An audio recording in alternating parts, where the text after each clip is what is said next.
A single eye. Open. Unblinking.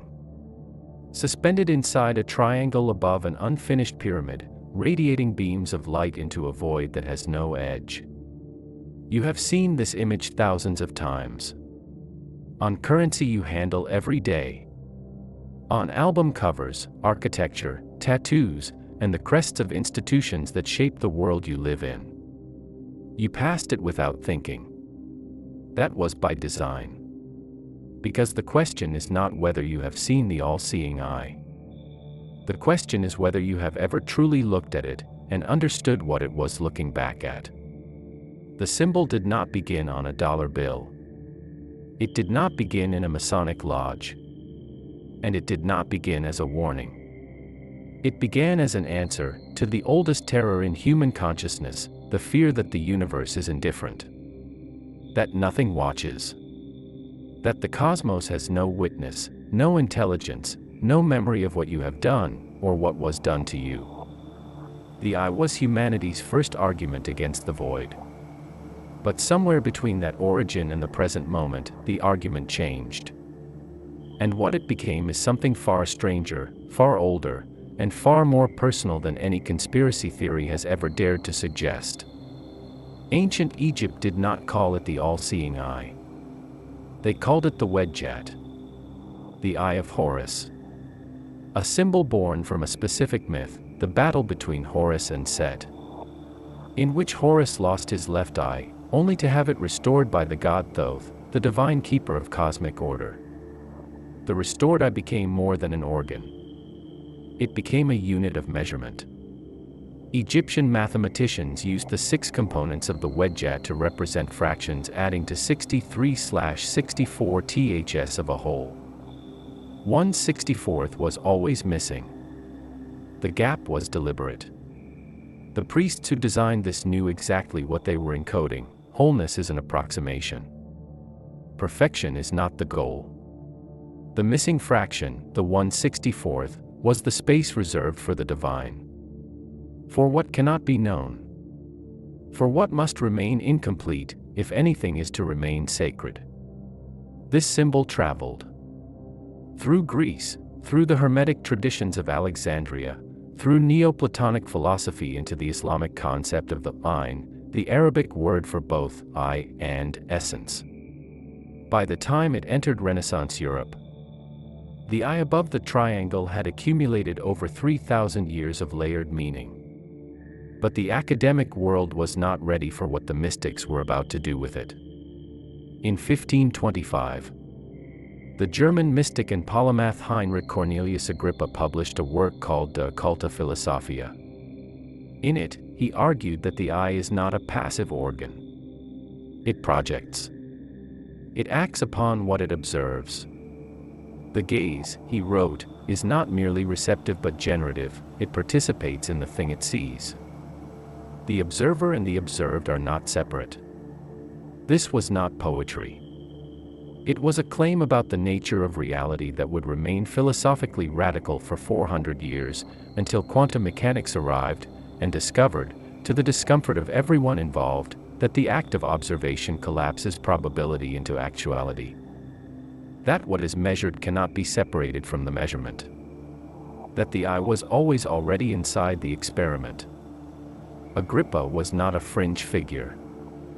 He was the personal secretary to the Holy Roman Emperor Maximilian I. His books were read by Marlowe, by Shakespeare, by Newton. The eye was not a secret. It was the most open symbol in Western intellectual history, which raises a question that the official history never quite answers. Why was it hidden in plain sight? Here is where the trail turns inward. And it gets uncomfortable.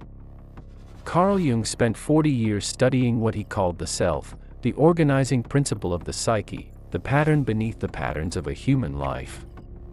He did not arrive at this concept in a library. He arrived at it in a dream, in which a single luminous eye appeared at the center of a dark mandala.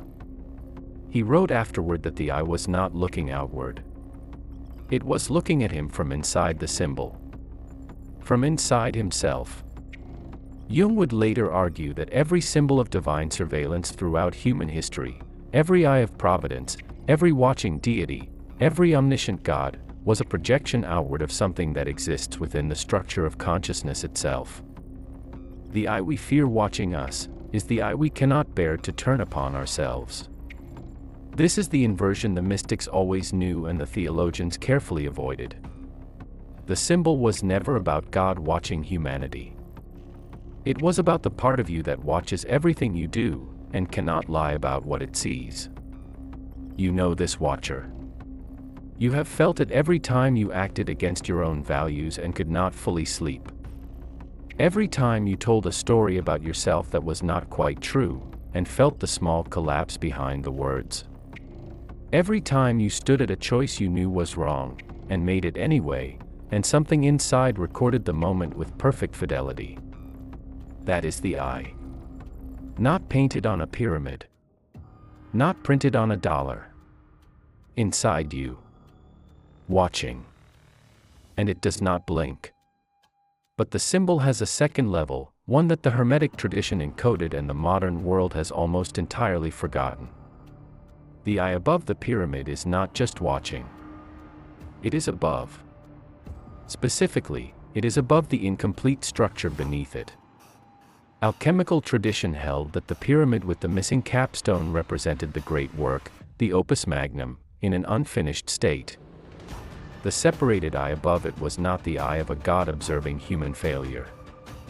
It was the eye of consciousness, floating free of the structure it had built, recognizing that the work was not yet done. That the pyramid, whether of a civilization, a self, a philosophy, could never be completed while the eye remained outside of it. The eye returns to the structure by sinking into it. By becoming the capstone. By ceasing to observe from a safe distance, and instead inhabiting the thing it has been watching. This is the instruction the symbol contains. Not surveillance.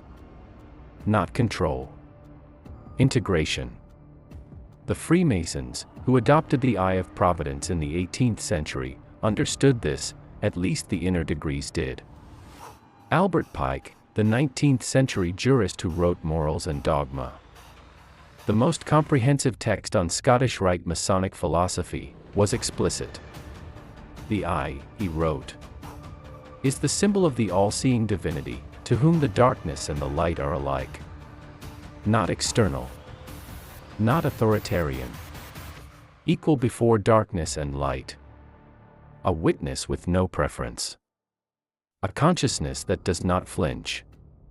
On the Great Seal of the United States, finalized in 1782, the eye sits above the Latin phrase annuit coeptis.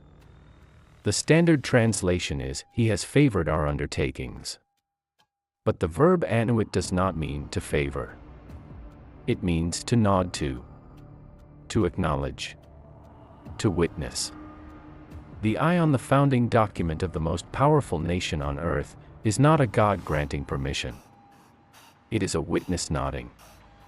It is consciousness acknowledging the undertaking, seeing it fully, with no illusions, and proceeding anyway. This is a profoundly different thing. The architects of the American experiment were not naive men. They were products of the Enlightenment, readers of Agrippa and Newton and the Hermetic tradition. Men who had stared at the mechanisms of power long enough to understand what it required. Not the blessing of heaven, but the clear-eyed witness of conscience. The symbol they chose was not a prayer. It was a commitment to being seen. To seeing themselves. Now look at the symbol again. Not on the dollar bill. Wherever you carry it. The unfinished pyramid is not a failure. It is an honest representation of every human project, advanced, ambitious, and structurally incomplete. The eye above it is not a threat. It is the only part of you that cannot be bribed, deceived, or quieted into silence. You cannot corrupt a witness that lives inside your own consciousness. You can ignore it. You can drown it in noise and distraction. And the exhausting performance of a life you do not fully believe in. But it continues to observe. It continues to record. It was there before you developed language to name it, and it will be there in the silence between your last words and whatever comes after. The symbol was hidden not because someone buried it. It was hidden because looking directly at it requires something most people are not prepared to do. It requires you to be seen. Not by a government. Not by a secret society. Not by an ancient deity carved into the walls of a temple that no longer stands. By yourself. The eye was never watching from above the pyramid. It was always the part of you looking out.